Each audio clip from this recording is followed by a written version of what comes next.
অনেকদিন আগের কথা। রবি চাচা সকালে মাঠে গিয়ে ধান লাগানোর কাজ করছে। লালু এসে বলল, চাচা, আমিও আপনাদের সাথে কাজ করতে চাই। ঠিক আছে, তবে কাজ শিখতে হবে।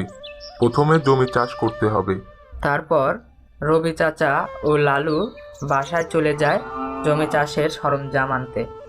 তারপর রবি চাচা বাড়ি থেকে হালের গরু নিয়ে এসে জমি চাষ করতে লাগে। আর লালু ও রূপা রবি চাচাকে জমি চাষে সাহায্য করে। লালু ভুল করে বীজ বেশি দিয়ে ফেলে। রবি চাচা বুঝিয়ে দেয়। বীজ ঠিকভাবে দিতে হবে, না হলে ফসল ভালো হবে না। তারপর তারা রবি চাচার গরু নিয়ে খেলা করে।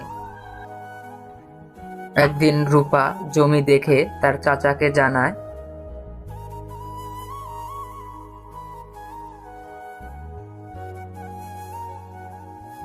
চাচা, বৃষ্টি না হওয়ায় জমি তো শুকিয়ে যাচ্ছে।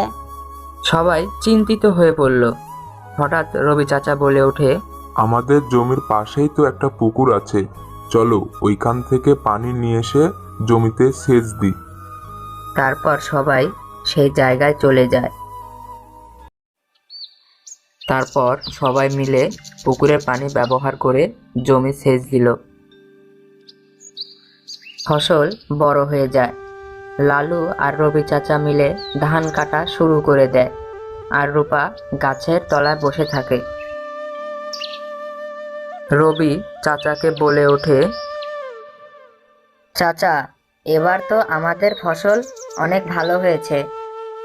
পরিশ্রম করলে ভালো ফল পাওয়া যায়। সবাই মিলে ধান তুলে বাড়ি ফেরে। গ্রামে নতুন ফসলের উৎসব শুরু হয়।